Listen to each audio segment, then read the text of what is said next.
Hey, what up? It's Brad with Home Love Construction. Welcome to another episode of the Critical Path Podcast. Ooh. I have somebody super cool with me today on the podcast, Mr. Aaron Cordovez of Zulay Kitchen and more recently, Nexus Capital. That's right.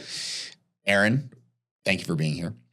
Why don't you introduce yourself and tell us who you are? We'll get into the backstory in a minute here, but just first off, who are you? What do you do? Okay, so Aaron Cordovez, our main company, Zulay Kitchen.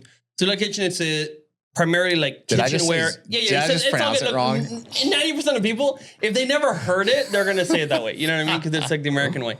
But Zulay Kitchen, we sell houseware, so kitchen products, gadgets, coffee machines. Like in fact, if you're building a new home, guys, there's a Mahia coffee machine. You can check it out on Amazon. It's amazing. It's so good. When you come over, I'll give you a little cup of coffee. Dude, I would love to. It's really good. Okay, So anyway, we sell kitchen products primarily on Amazon, but more recently we've been hitting retail stores pretty big.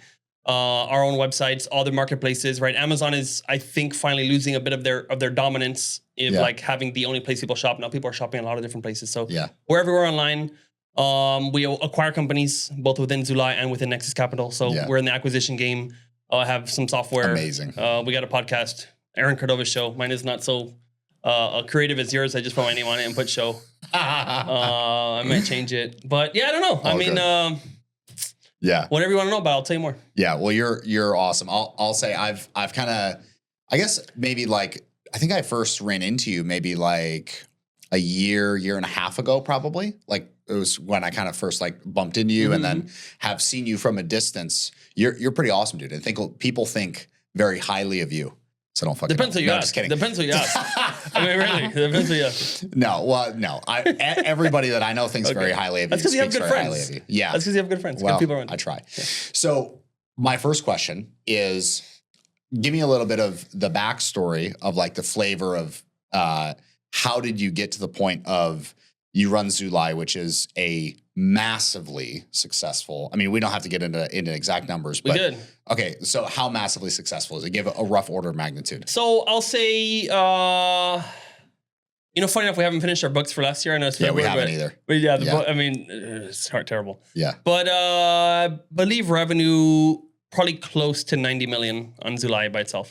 If you put a Nexus on top of that, I think I didn't actually calculate all the revenue, but I'm almost sure we passed 100 mil with all the companies. Yeah. In last year, which is pretty cool. It's pretty great. It's pretty cool. It's pretty great. Yeah. And I don't mind. I'll talk about it. So that's an amazing, like, just marker. You know, there's a lot of people who are like, can't even, like, the magnitude of that probably gets lost for a lot of people who it's unreal to. That's an amazing business. Yeah, the way I look at it, when I think about the magnitude, I think, look, back in 2015, January, I got my first job that wasn't a $20 an hour job. The backstory. Okay? And I got a job offer. The coding coding job? school. I went to coding school because I was making $20 an hour. My wife wanted a baby. I said, I can't pay for a baby. I'm sorry. You can go. I can't do it. Sorry.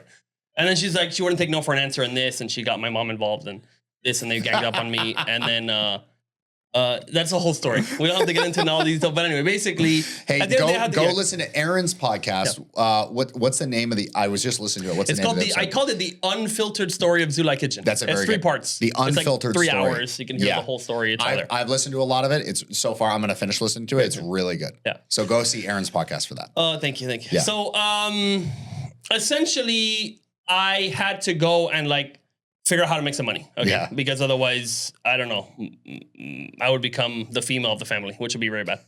So anyway, I ended up getting a programming job, right? I got my offer. That was $100,000. I ended up negotiating to 120. Yeah. That was my first and I was so happy. I was like, oh my gosh, I made it this, I am rich, like this. I called my mom. She's like, what? I always believed in you, even though you didn't go to college. Like, wow, good job, Yeah. And so, it was amazing because all my friends that did go to college, I was making more than all of them. And I didn't. I just went and volunteered for a while and then ended up going. Anyway, so when you look at that.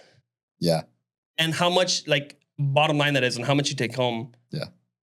From now till then or then till now, it's about 100 times that. Wow. Right? So that's the scale. When you look at scale, it's imagine 100 people and it's wow, all those guys together, wow. That's a scale. It's a lot. Yeah. Right? And again, I mean, I'm wearing the same stuff I would wear before. Yeah. I mean, I have a car. My car's like $100,000. I'm Yeah. not like a lavish person, Yeah. although I could be. Totally. But I don't know. I haven't gotten into it so far. Yeah. So, yeah. Yeah. You think you will? Well, today we were discussing getting a house, and that's definitely the most lavish purchase that I've ever will have been, Yeah. Anyway, you deal with this all day long, right? Oh, yeah. With people Absolutely doing big purchases. And yeah. And I was told today what my expected budget was, and it's a lot. Good. Yeah. That's great. Yeah. For the house. Yeah. Yeah. That's awesome, man. Yeah. Okay. So basically, that kind of gives us the we can talk overview. more about the house later. I mean, I'm happy to talk. We can talk more about the house. I'm curious. Okay. So how big is the house? How many square feet are you looking at? I think, listen, I know things change, Yeah. right? Like we're literally we're closing on our property. Well, we at the should end of say you February. have 4 kids. I have 4 kids. Right. Any on the way? Not that I know of. Okay. But maybe. Listen, every month you never know. Dude, you guys pop out kids. Every month is a surprise. You know what I mean? Like, who knows? Totally. Okay, so you have 4 kids and your wife, and you guys have pets? No pets. No pets? No. Oh, wow, good on you. First of all, I'm allergic to cats. Oh, okay. I'm definitely allergic, like very bad. Like I almost literally once died from cats. I'm being serious, like cat. Like seriously, I had like a cat attack. If you want, I can tell you all about that, but like again, depends on what you're interested in. Okay, so how big is the house you're looking at? The house we're probably gonna build. So we're just buying a place, and we're gonna build from zero. Yeah, and so we're looking at maybe like 7,700 square feet, 7,500, nice. something in that range. Beautiful. Maybe 7,000. That's awesome. Maybe 8,000. Are you going out a little bit, like into kind of like less developed area, or are you staying close? We're you staying stay very close in Clearwater. Very close, yeah. Oh wow, amazing. Good dude. That's freaking exciting. Yeah. Okay, so backstory for Zulai. I got to train myself to say it it's right. perfect. You got it. Yeah. It's amazing. Okay, so how you get your coding job, right? You're making $120K a year. Yep. How the hell do you go from there to $100 million a year Amazon business? Like, frankly, my question is, that's what a 10-year journey, right? It's okay, here's the math. Let me tell you something that's crazy about math. Yeah. Okay. If you start at $1 million, let's say profit, and I don't have my calculator, I need to do it again. But let me see. If you increase what you make every year by 22%, okay? Yeah. You will be a billionaire in something like 25 years. What? Really? Yep. Oh, wow. Do the math. Like, take out a calculator right now, somebody here. Dude. Do $1 million. What's so bad about that? Times 1.22. Do that like 25 times, and you're in the billions. Dude, do you know the guy who ridiculous. makes the spoofs of really intense people? Ashley. The guy that makes the spoofs of really intense people. Oh, yeah. Dude, what you just said could be... Can you pull it up and find it so I can show him? Dude, this guy is hilarious. He takes like Grant's videos, Alex Hermosa, not like in a bad way. Sure. But Grant will be like, wait, just 10x. And then the guy's like, well, why not 100x? Why not the guy's like, actually, but he's like, I don't know. He's hilarious. He also looks like you just a tiny bit. Okay. Like, I think kind of just like the nose and eyes. Yeah, it's the nose. Jewish nose. Yes. I was going to say the nose. Yeah. Okay. So I think we're going to show you. We're going to show him. Dude, tell me what he just said could not be a spoof from that, which would be really good because this guy gets a lot of views. Did anybody do that? It would get us a lot of attention. It did, but it came out to 3 billion. No. It has Someone to be give me a calculator. Someone give me a calculator. You have to do it compounding though. Okay, here we go. Check this out. I'm going to take $1 million. Okay. Right. 1, 2, 3, 4, 5, 6, 7, 8, 9, 10, 11, 12, 13, 14, 15. So 15 is 20 million. Yeah. 16, 17, 18, 19, 20, 22, 23, 24, 25. 150 million per year. Okay, fine. But that's profit though. Yeah, but, so if you did revenue, you would have been a billionaire by that time. If you start with 1 million profit, 10 million revenue, then you're at 1.5 billion revenue. Yeah. 150 million profit. This is a profit figure. That's your annual earnings, right? Yeah, so you would already be a billionaire. Absolutely, yeah, because you make on a year. Like, earning there you go. 100 million a year. Yeah, exactly. So give it 5 more years. 1, 2, 3, 4, 5. Okay, 400 million bottom line. 20% if you start with 1 million, yeah, that's crazy. 22%, 30 years. Wow. 400 million profit in your pocket every year. Dude, tell me that's not going to be one of this guy's spoofs. We're going viral. It's Let ridiculous. That's one because it's the Vine Palace one, like the middle one. Mind Palace. Yeah. I don't know which one is Mind Palace. The trillionaire one? I'm a trillionaire in my Mind Palace. Okay, click on that middle video in that grid and watch that. Here we go. Trillionaire 1,000 times over. I'm a trillionaire in my Mind Palace. And I'm a quadrillionaire in my Mind Palace. In my Mind Palace, I'm with Megan Fox when she was in Transformers. And Oh, jeez. I'm with her in my Mind Palace. And in my Mind Palace, you know, scratch that. Not a quadrillionaire. Sextillion. Octupillionaire. I'm an octupillionaire in my Mind Palace, okay? What can't you do in your Mind Palace? This guy has it all, dude. Yeah. I don't need to wait 30 years, bro. Forget about it. I'm already there. Anyways, I could just see it. I was literally, she shows me those all the time, those spoof videos. We don't have to cut this actually. This is great. This is the least structured podcast I've ever done. It's Perfect. great. I love it. Thank you for that. Jesus Christ. But check this out. Okay, Look, so we got into the numbers. that's how it is. So Yeah. your question was, how do you get there? Yeah. If you start Well, like my literally, question is, how did you get there? yeah, exactly. Yeah. So for me, my original goal was to make enough to pay for my daughter's private school. Your I just daughter's wanna pay- private school. Yeah, that's it. I want her to like not go to public school and get like Common Core and get indoctrination and become a man sometime What is later. that? Like I don't want to like do that. $30K a year, basically? Become a man. Yeah, That's good. so like I don't know, a grand a month. Okay, yeah, so 12. Yeah. Okay, good. You know what I mean? That was That's- the target? That was my goal. Wow. I'm like, okay, I'm making 10 grand a month. This is amazing. Yeah. I thought I'm rich. And then like, by the way, that offer came to me while my wife was in labor with our first child. Yeah. Okay. So like timing was like crazy. Like Yeah. literally while she's in labor, she's like, shut up. Like I'm delivering a baby. What are you talking about? Okay. So anyway, and very shortly you find out like, cause she's now no longer working. Yeah. So I'm the only person paying the bills. We're in California. It's 11% state tax plus 38% or whatever it is federal tax. So half your money goes away. Yeah. And you got nothing left. And I shortly realized I wasn't rich at $100,000. Yeah. And so then I said, hey, let's start building something. And then that's where Zulai Kitchen came about. I'm like, what can I do? I want to deliver like good home family experiences. Yeah. We call it kitchen happiness, right? Yeah. You want to bring happiness in your home, in Wow. your kitchen, right? So that's what we advocate for. And I'm like, I want to deliver a good product to people and get paid for it. You're saying And- like love in your home? Yeah. Why not?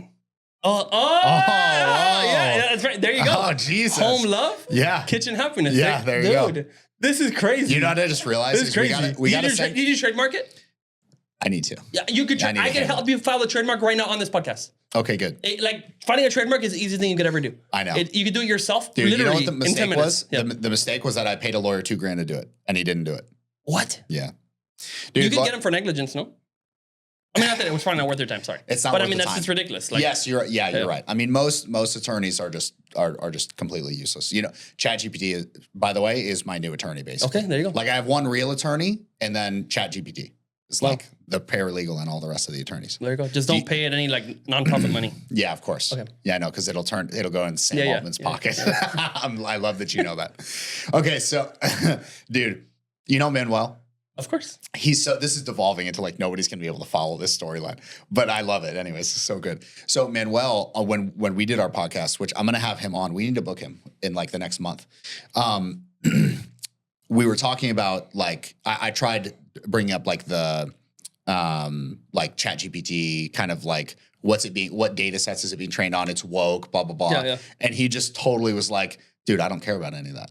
I'm trying to make a play with ChatGPT on Yeah. AI. You know, Sure, I was sure. like, oh wow, what a great thing. But I did still want to talk about it. Of like, I mean, you just said I didn't want my daughter to go to public school because I didn't want her to become a man. Yeah, absolutely. Which is very real to me. Yeah, no, like, I have two daughters. It's not even a so- joke. Like, yeah. it's actually not even a joke. Maybe now, like not things are changing. Maybe we're but- past it. Maybe we're past it where it'll just be a bad but joke, it's not gonna like a happen. bad Like, nightmare. Overall, I don't know that we're on an uptrend totally. We might have Yeah. like a little bit and like, okay, some protection, but Yeah. it will 100% come back at some point. Like, Yeah. it's not like it's Yeah. now gone because something happens. Like, anyway, I don't believe that you're gone. You have to, when there's people attacking you or Yeah. attacking your family, you Yeah. have to realize that is going to continue. It will never stop. You're Yeah. never going to come to a place where like, hey, I'm safe. Everything's good. My business is safe. My family's safe. Yeah. Everything's good and I can relax. Yeah. Relaxing doesn't happen. You can Yeah. relax on the weekend. You can relax sometimes. You can, but like as a state of life where like Yeah. you don't care about someone encroaching on you and your goals, it will not happen. You should Yeah. never take that stance from now until you die, ever. Yeah. Wow. Okay, so it sounds like you have some personal experience with that. For sure. So what for people who when did that start in your journey like up? Like when did you get you're like, oh, whoa, hold on a minute. I actually have somebody trying to like stop me from hitting my goals right now. Like somebody sees me doing well and they're threatened by it. Kindergarten? In business. Bro, you gotta hustle in the kindergarten too, bro. You gotta sell some lollipops. I mean, I really think the answer is Was it the vice always, principal? Yeah. Well, I had been sent to the principal's office. When I was in 5th grade, I was sent to the kindergarten class to be there because I was acting childish. Yeah. Right? Like I've had it all. I've been in the corner. I've had all sorts of crazy stuff, right? Yeah. So in fact, my mom is Zulai, as you know that, right? Zulai Kitchen's named after my mom. Yeah. My mom has like threatened physically some of my teachers for the things that she found, Really? Yeah. Like literally, she's like, I'm not even gonna say it because it's just bad manners to announce that. Yeah. My mom is a very lady-like person. Yeah. But not behind closed doors with another female who's you disrespecting her child. No, so anyway, yeah, I mean, there's always troubled people. I mean, no matter what scenario you're in, you know what I mean? So yeah.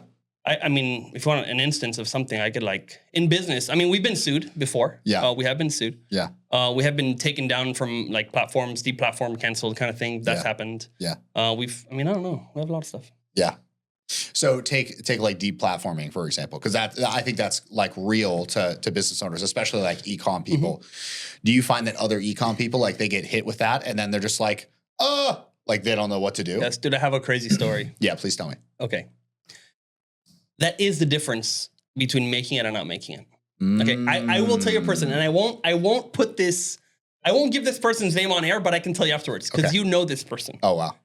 But Zulai Kitchen, so we started in 2015. Okay, I started with a course that I bought, Amazing Selling Machine, in April of 2015, and we ended up selling. Our first product went launched in about August, September. I forget the exact. I think August. Yeah. 2015. It was a lemon squeezer. Okay. In about 1 year, we got to the #1 spot of lemon squeezers. Okay? Wow. It took about 1 year. Wow. All right. Even though the top guy had 3,000 reviews, we had 0, et cetera, whatever. Mm-hmm. So 1 year after that is when I went full-time to the business. It covered my own salary. We were at 1.5 million revenue for that year. And I said, okay, I can quit my job and go full-time. That was June. It was actually 2 weeks before my birthday, 2017. So 2 years in. Wow. Now our company, right? Zulai this year almost certainly will do 100 million, right? Yeah. Just Zulai Kitchen, okay? Yeah. Now you think, okay, people will say, well, you were there in the right time. You got them the right time. You got lucky. Oh my gosh, blah, blah, blah. And I'm like, listen, it is still early. E-commerce is still early. E-commerce is still about 10% of sales. Yeah. Meaning of sales, period. 90% of stuff is bought in person still. Yeah. We're going to get to a Futurama stage where like people things come in tubes and no one buys anything in the store ever. Like it's going to happen. Drones, something's going to happen. Yeah. And e-commerce will be 50%. Yeah. Meaning the market is going to grow 5 times. Okay. It's going to, and plus just growth of population. Yeah. So we are in an early stage. Anybody who starts right now can have a massive success in really any industry. Yeah. Okay. Construction, anywhere. It doesn't matter. Doesn't matter how old it is. So dude, 0% of our sales are online. That's what I'm saying. At some point, people will buy homes. Like I actually know, I have a friend who sells delivered homes from the internet. Yeah. Today, right now. Yeah. Okay. Amazing. Like $70,000 homes. Amazing. Like, okay. So when we were starting, I forgot the question. Hold on. What was it? You were telling me the story. You said that like going through. Oh, is yeah. the Okay. Yeah. Okay, here you go. So 2015, I started. Okay. Yeah. It's not right place, right time. It's taking chances, being persistent on a goal and not giving up, and not giving up when you're canceled or shut down or stopped or whatever. Yeah. Because get this. Same I'm like so in ready this to get town. this. In this town, there is somebody who started in 2014. Yeah. 1 year before I started my business. Yeah. On Amazon. Okay. Yeah. Their first product was a lemon squeezer. They got to #1 on Amazon as a lemon squeezer. They literally had the same trajectory 1 year before me. Wow. They got to the top. They sold. They were the best. They had an amazing product, which was a fantastic one. They got attacked. They were down. This was already a company that was making, tens of thousands of dollars of profit a year. Yeah. But when it was, they got attacked by some Chinese or something happened. and they're like, oh, I don't know what to do. This is hard. It's unfair. Something. I don't know the excuses they had. Whatever it is, I'm making things up. But the point is, they gave up their entire company and said, well, I make this much more in my 9 to 5. Who cares about this little Amazon thing? It was a fun game. Wow. Give it up. Wow. Yeah. Same product. Yeah. Like, how many times does that happen in other industries and other places? Like, you could not have something more exact where someone else had a better time, a better place, way more money. Like, their day job, they made way more than me, so they had more resources to invest into it. Yeah. And they literally just stopped. Oh my God. So the amount of people that are on the trajectory to like get something huge and then give up, that is the main difference in the business. It's like just dying and giving up. Yeah. We almost went bankrupt 4 different times. So like each time people could make it up to there. Oh my God, they make it to 1.5 million. Oh, they make it to 3 million. Oh, they make it to 5 million. Oh my gosh, this is too hard. I'd rather just go get a job. Boom. Or I'd rather do whatever, play it safe and not grow. Yeah. And so the difference is persisting through the issues. And that is what makes it or breaks it. Yeah, totally. Dude, you're so right. So there's a really there's a saying that I love that it's kind of nasty, but I just love it. It's the saying is, if you stand by the river long enough, you'll get to see the dead bodies of your enemies float by. There you go. Yeah. That's basically exactly what you just said. You also see their turds too, right? There's a lot of floating stuff. So you made it a lot lighter with the turds. Yeah. But it's literally like it's very similar in construction to where literally the person who literally just persists the longest winds up with basically all the business, because no one can stick in this industry. So there's actually a perception, and I've confirmed this with multiple people, of like, construction companies aren't seen as valuable because they're not seen as persistent entities. Like they don't carry brand value. So that's something that we're doing differently. Is we're actually we just funnel like all of my time, all my attention is just into building a stronger brand entity, which is why we do this, for example, so that we actually have something of value here, something that will persist through time. Absolutely. You know. So speaking of persisting through time, one thing that I was talking to David a little bit yesterday is basically setting up the way that you do things, kind of like the hatting in your business, right? Like the training. Because that's a thing that people are always very, very interested in, because I think people just know that if you can train somebody to do something and have it all laid out for them, they know they could then take that hat off and could actually put more of their attention on expanding. How do you tackle that at Zulai? Like just from a concept point. I would say, I guess I have to go back to the beginning, because at this point, I'm not fortunate or unfortunate, I don't know. Yeah. But I'm not in every part of the business. Of course. Okay. Yeah, of course. So I don't know how everything works in every nook and cranny. I don't. Yeah. But at the very beginning, my purpose in hiring was, what are the tasks that I could, let's say, pay someone $5 an hour, $10 an hour. Like we hire a lot in the Philippines in different areas. Okay, so what's a job that could get replaced where the output is equal? Meaning, if I have to deliver a package to somebody, you can only do that right one way. You deliver it there. If you deliver it, I don't know, dancing or flying or like, it doesn't change the end that like it's a binary effect. Yeah. Meaning it was delivered or it wasn't delivered. 0 or a 1. That's it. Yeah. Those are the first things to delegate, because you can check very easily whether the job was done. Did this thing get out to that person or not? Listen to what he just said. You can check very easily whether the job was done. Dude, so many people miss that. Easy. Like, yeah. Because if it's like something less tangible, you could kind of guess if they did a really good job or this or like design, like some stuff that the output can be very variable. Yeah. It might matter how important it is. So I'd rather do those jobs myself, and where it's like yes or no, and was it done or not, I can hire that out first. Because then I can have more time to focus on, like in our case, it's the design of the product. Okay. What does the listing look like? What's my like angle to promote this product? Or what can I add to the product to make it better? Or, hey, can I make it a little bit bigger? Like we have a garlic press. We have the only currently extra large garlic press. Because I'm like, dude, I want to fit more garlics in the thing. So like, that's an important task. It can't sound like, did you do an improvement or not? No, it's not a binary thing. It's like, how do you make it better? And I want to put the most talented and best people on something that can have higher than average just returns. And if it's a job that is just yes or no, that's almost like the labor, right? The skilled, unskilled, whatever. But like the kind of, was it done or not? Yeah. Get that off your plate first and then focus on the things that can have an outsized impact. Yeah. And I want to work on those things. Yeah. Love it.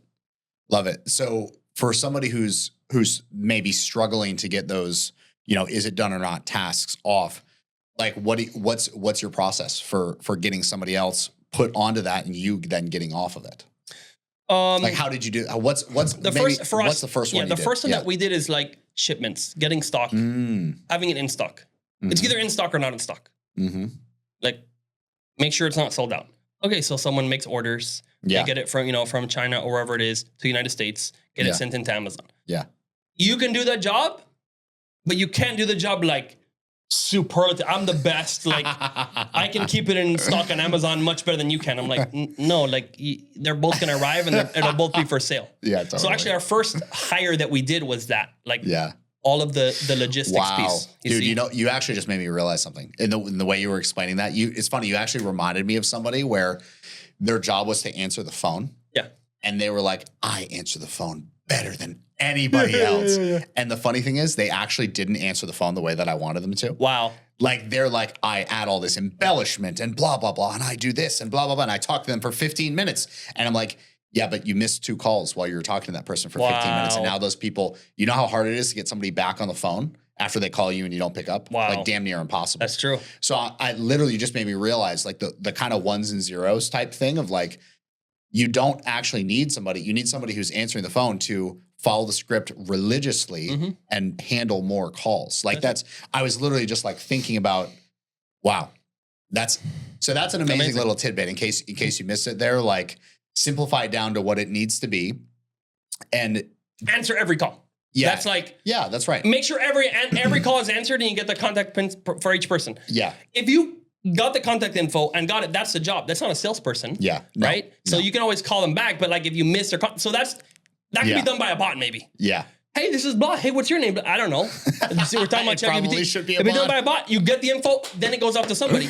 But like if it's being done or not, that's the first task. Our reception is about to become a bot. Right? No, I hope I'm not trying to get anybody lose their job. Here. No, but listen, also the friendliness and this. There's nice be in here. Yeah. Hey. So, I mean, and in that case, right, the friendliness aspect, you could add a little bit to that, right? Sure. It's a little bit different than keeping something in stock, right? Because if they're like, yes, hello, home love construction. Yeah. And that's bad. That's not totally. It's a little bit more than a 1 and a 0, but it's but close. Barely. Yeah. Exactly. Yeah. Hey, friendly, get the person's info. If you can do that, that's done. Yeah, exactly. That's exactly. Yeah. So the thing that literally the realization that I was having on top of that is like, I will sometimes make the mistake of getting sold by my employees that they are irreplaceable on a ones and zeros type thing. Yep. And I'm like, not that I'm like trying to just go around firing everybody all the time. Sure. Like, that's not my goal. But it's like when somebody misbehaves, you gotta, like we were talking about whipping earlier. Bring them to the river. Yeah, you gotta. I'm gonna get like sued by all my employees on this. It's like he said, bring them to the river. No, but like there's got to be like you got to correct them, right? And the reason that I've seen that most people don't correct their employees who then go off and do something they're not supposed to do is because they're afraid that they'll leave because they're afraid that they can't replace them. That's a trap. That's a very common misconception. Yeah, I would say. Yeah. How do you handle that? Actually, let me ask, you the guy that handles that, or is there a different terminal in your company that more handles that? I will say I don't do a lot of like firing and stuff. Yeah. The only time that I'm advocating of firing is when I get something that is so bad. Mm-hmm. And I'm like, this person just has to be, there's something terribly wrong. Yeah. And then I pretty much like get on it until something gets done. But I'm not normally involved in that. However, I will say what I found often, and I almost, it's a weird thing. I mean, I'll say it anyway, but many times if you're feeling about a person, oh no, like we really need them. And the emotion is a bit like fearful. Yeah. If you're in a fearful type thing, like, oh no, something's gonna happen and they're gonna go on that. I found when that materializes and the person is actually gone, a lot of times they find out that person wasn't nearly as needed as we thought. Yeah.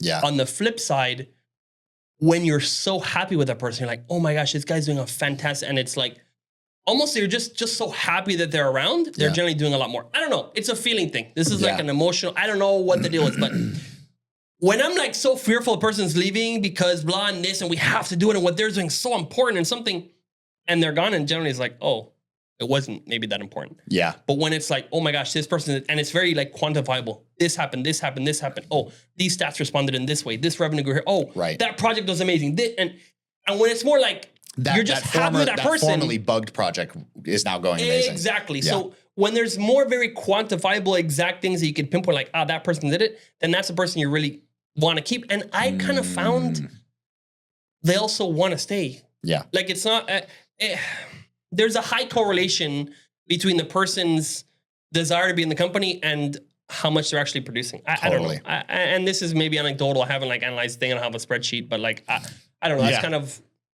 Yeah, no, I've seen the same thing. Like, well, it just comes down to like, you know, when people are being productive, like they feel better. Yeah. Like getting shit done makes you feel better. Doing the dishes that have been in your sink for a week make you feel really good. Absolutely. In my experience. Yep. That's like literally like my, you know, if there's dishes in the sink and shit's going shitty, I'll just fucking do the dishes. That's great. It's like, there's something I can control. Yep. It's like, okay, I'll do the dishes and I know I'll feel better after that. And then I can send that brutal email. You have something very in common with billionaires. What? Don't say make your bed. No. Oh, what? Jeff Bezos does his own dishes. Oh, really? Yeah. He's like, I need to do my dishes and this, and I feel like I got the job done. Like literally, that's the thing. You check it out. Oh, really? Jeff Bezos is very into doing his own dishes. So you have something in common with the world's second richest man. I should clarify third. I think now. Third? Oh, yeah, because I think it's Nvidia dude. I don't know his name. Really? He's Chinese, and I don't know Chinese names. Okay. It's probably racist of me. Elon and then Jeff. Okay. I think that's what it is. Okay. Dude, the Nvidia guy's like past Elon. Is that crazy or what? Wow. Anyhow, I do want to just disclaim that by saying I don't, at this point in my life, I don't do my dishes that often. From time to time, I will. Like if they're there and I'm like, okay, I know it's Thursday, the cleaner's not coming until Monday. I'm not having these all weekend. Like I'll just do them. So you have something in common with the world's 1 millionth richest man, which is me. No, I don't know what place I'm in, but oh my fucking God, dude. So let's kind of switch over to personal. Sure. So you have a wife, you have 4 kids. What you were going through, kind of like getting that first actual like decently paying job, like kind of like life crisis when you're having your first kid. How do you want to have more kids? Like how do you look at being a dad and a parent? I love being a dad. Yeah, I love being a dad. At this exact moment, it's not my choice whether or not to have another child. Yeah. You know what I mean? Like it's mom's. The mom has to do everything. Almost. Yeah. So it's like up to her. And at this point, she's in the mind of no more. Got it. So it's fine. If we have another one, I'll be fine. But if not, I'm fine too. Dude, that's awesome. Yeah. I mean, we have 2 kids, two girls, 2 boys. Wow. They're amazing. Yeah. So was that the question? So do you, that's totally fine.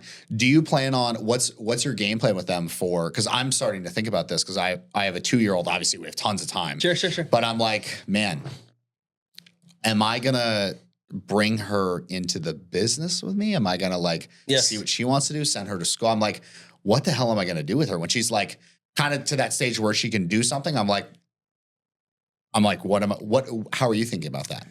Are your kids already like kind of like chipping into the business? Let me give you a story. Yeah, please do.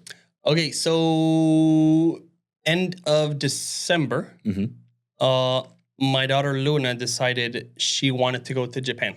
Wow. And at first I'm like, okay, cool, you can go to Japan.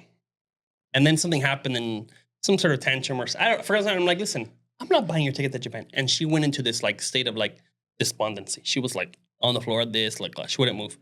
And then she's like, is there anything that I can do to go to Japan still? And I'm like, I won't buy your ticket. Yeah. But if you buy your own ticket, you can get to Japan. Yeah.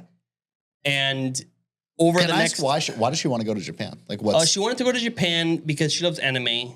Oh, okay. And she wanted to go and learn to draw. Oh, that's cool. And do anime stuff and, I don't know, drink matcha, boba tea or something. I don't know. So My wife loves matcha. Yeah, there you go. So over the period of the next 7 days, my daughter, who at the time was 9 years old, okay, she made $1,200. Dude, what? And bought her ticket to go to Japan. And she went to Japan with my mom. And they spent like 9 days there, or 7 days, or whatever it was. Wow. So like, but she's able to do that because I basically, she paints. Mhm. Okay, that kind of was discovered, and I'm like, you need to learn how to sell. And she regularly sells paintings, like $100, $150, some for $50. And she paints a lot. She paints very good. Yeah. And I get her. I mean, she pays discounted price for materials. Okay, because these canvases and paints cost a lot, but like I might take maybe 10% or 15% of her stuff for materials. Yeah. And then it's really much higher, but still, I mean, I'll buy the stuff. Yeah. And then she makes the money, and so she already knows how to do that. Originally, it happened because she got this iPad, and she somehow faked my fingerprint on the iPad, and she unlocked the purchasing, and then in a period of 30 minutes, she spent $700 on a video game. Wow. $700 on a game called like Township. It was like the worst thing I've ever seen in my life. So I was actually in a meeting. I was in a meeting with some buyers in California in a store for some products. And I got a security alert phone call from the bank. Like, hey, did you make these purchases? And I'm like, no way, no, this crazy, we're getting hacked this. And then I'm like, wait a minute. And then I called to the house, the apartment, whatever Airbnb we're at. Yeah. And it was, surely enough, it was Luna. Wow. And like max out the Apple was like, what's going on here? Oh, they wouldn't reimburse us. They wouldn't refund it. They're like, no, that, it's part of Apple's businesses, whatever. Yeah. And so I made her, make back that money. So she sold paintings and did other stuff and sold popcorn, Girl Scouts popcorn. She made I think she sold like $4,000 of popcorn over like 3 weekends or something. Wow. And I think she got like $300 cash for that, or $200 or something like that. Yeah. So I mean, she's used to selling and making money. So then I'm like, good. You want to go to Japan? You do it. And so she did it. So I think that she's in that now. But I'm also telling her, listen, you can sell, like in my business. Yeah. You could sell paints. You could sell canopies. You can do this. Like, so we're talking about that. Yeah. She's interested in the business at this point. I mean, she's 10, but I guess we'll see. Yeah. I mean, I think we'll probably start some sort of like art brand together. And if not, I mean, she'll learn to definitely do Amazon, and we'll see. Dude, that's awesome. Yeah. That the art brand thing makes sense. Yeah. How do you look at like content? Like on the content side, so you have your podcast. Stupid question. Amazon basically doesn't require a face to be on a brand. No. Why have a podcast? Like what benefit does that give you? My podcast is not really about Zulai very much. It's mostly about, it's kind of like a more of a marketing type podcast. And okay, one of the reasons I started my podcast is because I might have a conversation. So Brad, hey, I meet Brad. Brad's a cool guy. I want to talk to him. Yeah. And I feel like we got it on camera. You can't take it back. Exactly. Why not have that conversation recorded? Yeah. Because I feel like there's also a lot of times these like nuggets and like information, and I'm like, it's just gone. Yeah. It's gone. It's like you have all this information and you never wrote a book. And it's like so sad. So I'm like, I'd rather have a podcast and I meet someone, I'm like, hey, come to my podcast. So we get to chat. I get to learn about them. I get to learn from them. I have it recorded for myself, and then I can share it with people because it costs me really nothing. Yeah. We're going to have a conversation anyway. Yeah. Like we have conversations anyway. Yeah. So we do one that's recorded and it can help other people. And it's not, at least at this point, the podcast itself is not really revenue generating for Zulai Kitchen. Sure. Although there's a big influencer. There's a podcast called the 9 Operators Podcast. It's an e-com podcast. It's a great one. They do, I think, every single one of them do 9 figures, so 100 million plus. One of them will do 600 million this year. Wow. The guy from Hexclad, like crazy. And the guy analyzed, because they have these models that like analyzes every post and everything and what kind of revenue it brings. Yeah. And he says he sells wallets. This guy named Sean Frank. Yeah. And every post that he does that's on business or this, whatever, that goes viral, people happen to buy approximately $1,500 worth of wallets. What? It just, like, they buy his wallets because they, oh, what's this? Oh, who is that? Oh, wow. Wow. There is some correlation somewhere that I basically found out about that a few months ago. Like, I read his post. Yeah. Seems like it's probably true, right? But the podcast itself is not for forwarding Zulai. It's more to connect with people and like, listen, I was sold a course myself. And that's why I'm in this business. Wow. So I would like other people to do the same thing. It's got Pay It Forward. Pay It Forward, I love that movie. When I saw it when I was a kid, I was like, my life is gonna be paid forward. Like one action, I'm gonna give it to 3 people, and like this. So I feel that I just received this help from someone, and they had to sell me a lot. Like for me to buy this course, it was $5,000, but I got a $1,000 discount. $4,000 to buy this course. Yeah. And that's why I got into Amazon. Is the executor's discount. Yeah, but there was like so much campaigns and this and push and like, well, and eventually I said yes. Yeah. So it's like, I want to have that effect on someone else to inspire them and get them to also like just try out a business. Like Yeah.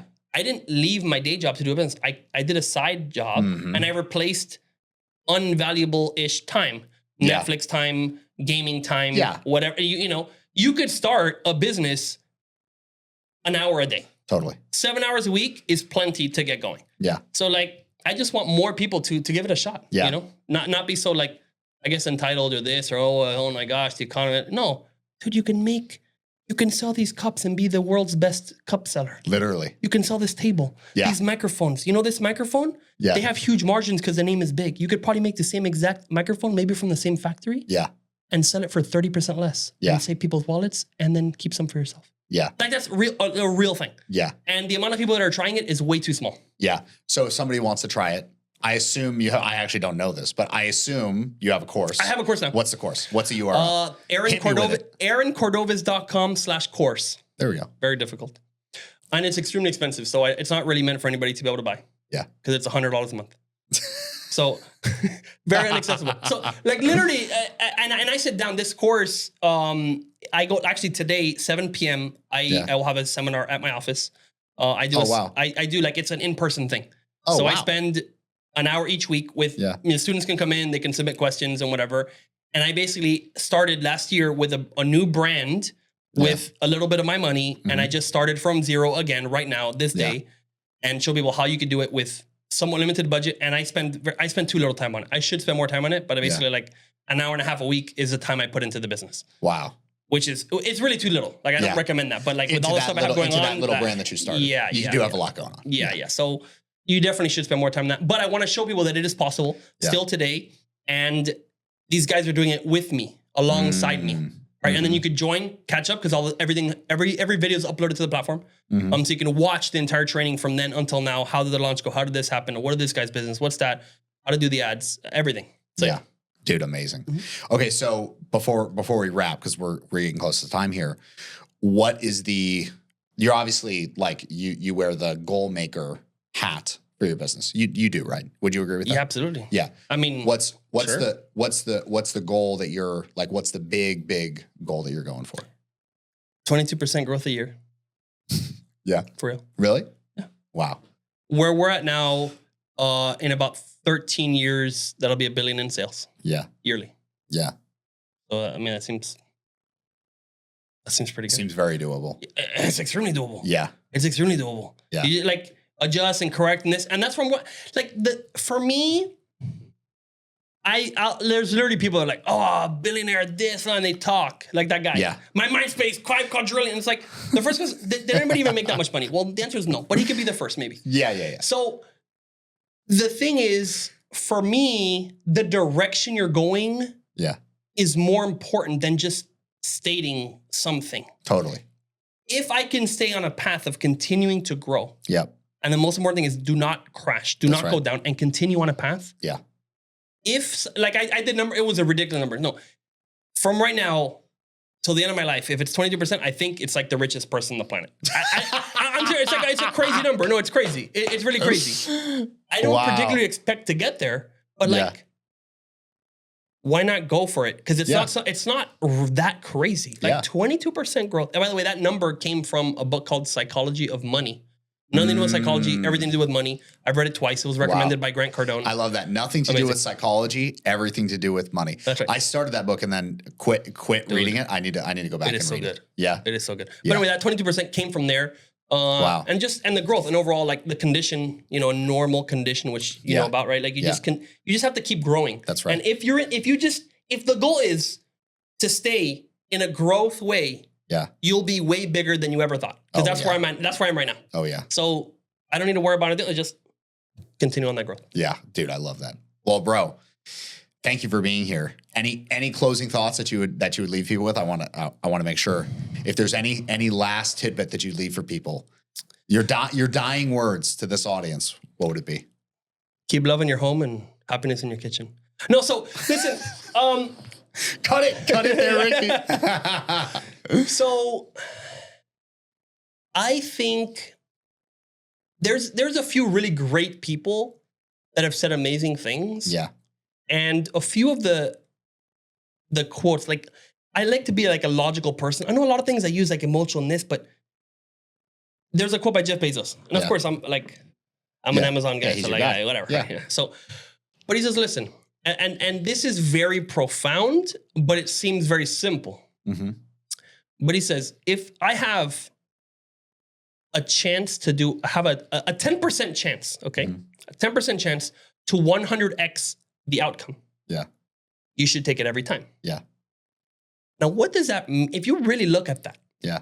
right? Why? It's like a casino. If there was a casino game that paid 100 to 1 and you would lose 9 times out of 10, yeah. you should go there and bring all your money and borrow everyone's money and go there.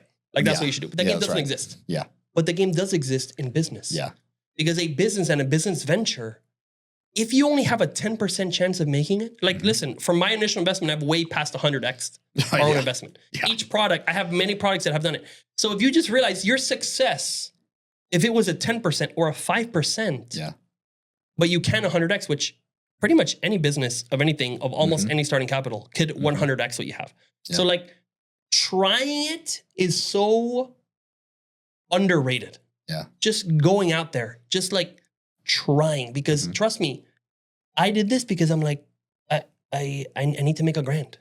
Yeah. I wasn't going for the 100x. Yeah. But that's what happens if you just go for like a win. I'm just going for like, can I make $200 a month on this business? Can I make can I just have a win? Can I have that growth? Can I go from 0 to making $100? Because if you can, then you do it again. You do it multiple times. You do it multiple channels. And so I think the Wayne Gretzky, right? You miss 100% of the shots you don't take. Yeah.